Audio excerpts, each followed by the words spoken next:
আজকের ক্লাসে আমি তোমাদের সাথে বিগত কিছু পরীক্ষায় আসা বেশ কিছু গুরুত্বপূর্ণ কোশ্চেন অ্যান্সার সম্পর্কে আলোচনা করব। তার সাথে দেখবে কিছু এক্সট্রা ডিটেলসও দেওয়া আছে।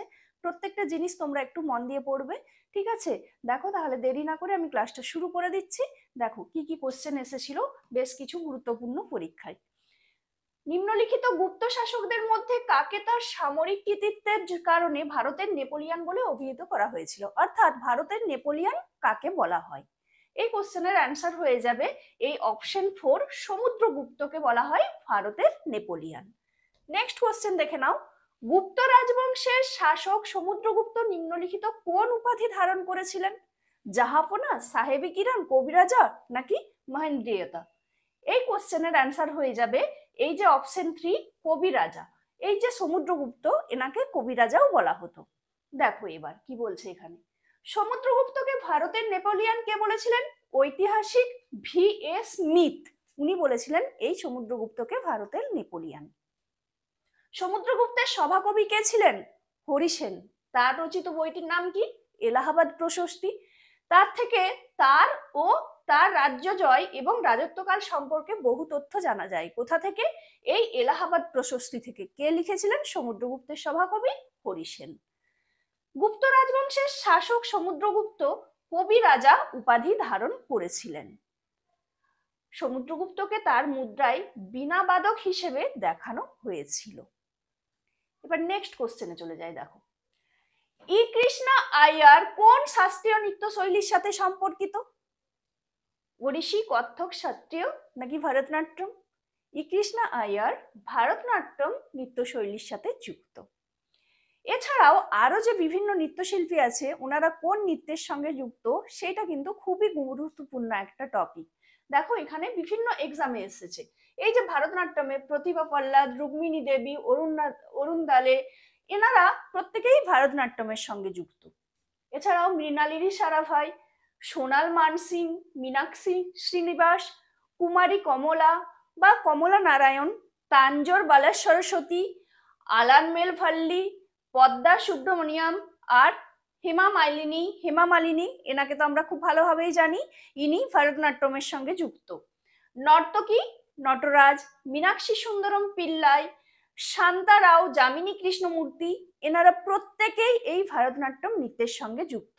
দেখো প্রত্যেকের নামগুলো কিন্তু তোমাদেরকে একটু মনে রাখতে হবে, কারণ দেখতে পেয়েছো এমন কোনো এক্সাম নেই যে এই থেকে এই টপিকটার থেকে কোশ্চেন আসেনি, ঠিক আছে?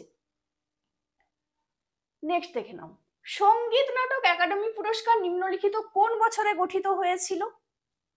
1969, 1947, 1952 নাকি 1961? এই কোশ্চেনের অ্যান্সার হয়ে যাবে অপশন 3, 1952।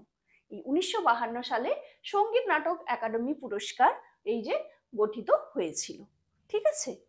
এবার দেখো যে কোন ভারতীয় নৃত্যশিল্পী 2018 সালে ছৌ নাচের জন্য সঙ্গীত নাটক একাডেমি পুরস্কার জিতেছিলেন?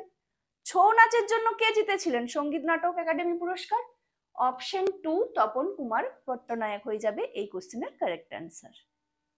নেক্সট দেখো, 2018 সালে কুচিপুড়িতে সঙ্গীত নাটক একাডেমি পুরস্কার কে জিতেছিলেন? কুচিপুড়িতে কে জিতেছিলেন?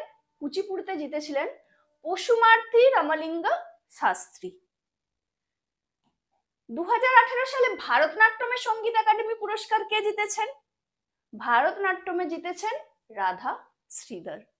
তাহলে প্রত্যেকের নামগুলো মনে রাখবে যে ছৌ নাচে জিতেছিলেন কে আর ভারতনাট্যমে কুচিপুড়িতে কে, ঠিক আছে?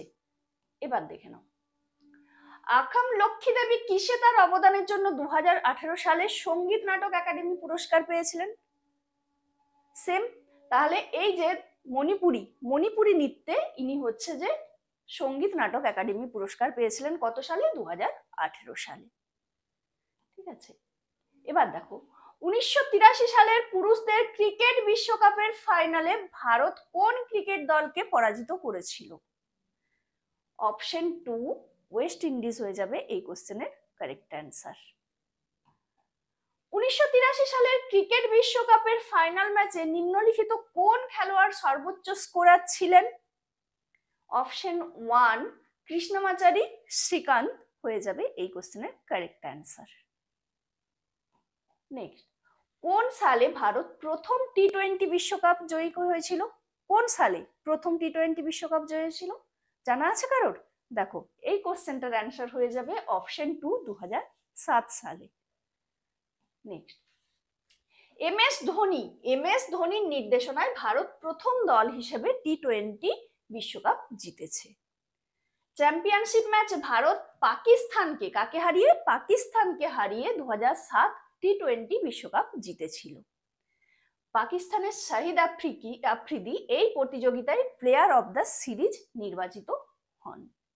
এই যে প্রত্যেকটা জিনিস, এগুলো একটু মন দিয়ে দেখো, কারণ এখান থেকেও অনেক সময় তোমাকে কোশ্চেন করতে পারে। ঠিক আছে, আইসিসি পুরুষদের টি-20 বিশ্বকাপ হলো আন্তর্জাতিক টি-20 টুর্নামেন্টের নাম।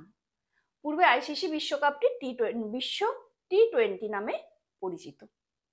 ওকে, নেক্সট, নিচের কোন দল 1975 সালে প্রথম ক্রিকেট বিশ্বকাপ জিতেছিল? কোন দল প্রথম জিতেছিল? এই অপশন 4 ওয়েস্ট ইন্ডিজ হয়ে যাবে এটার কারেক্ট অ্যান্সার। নেক্সট দেখো, নিম্নলিখিত দেশগুলির মধ্যে কোনটি আইসিসি 2027 ওডিআই বিশ্বকাপের সহ আয়োজক নয়? কোন দেশ? এই কোশ্চেনটার কারেক্ট অ্যান্সার হয়ে যাবে অপশন 2, কেনিয়া। তাহলে এই যে প্রত্যেকটা কোশ্চেন আমি তোমাদের দেখালাম, অ্যান্সার তো করিয়েই দিলাম। যদি কারোর জানা থাকে তাহলে একটু নিজেরা দেখবে, আগে করে নেওয়ার চেষ্টা করবে। ঠিক আছে, আর তার সাথে সাথে যে এক্সট্রা ডিটেলস গুলো দিয়েছি সেইগুলোও কিন্তু একটু তোমাদের মন দিয়ে দেখতে হবে, কারণ এখন যে কোশ্চেন গুলো আসছে না, শুধু কোশ্চেন অ্যান্সার করলে হবে না, একটু এক্সট্রা ডিটেলসও জেনে রাখতে হবে। ঠিক আছে, চলো তাহলে ক্লাসটা এখানেই শেষ করছি। দেখা হচ্ছে পরের ভিডিওতে। টাটা।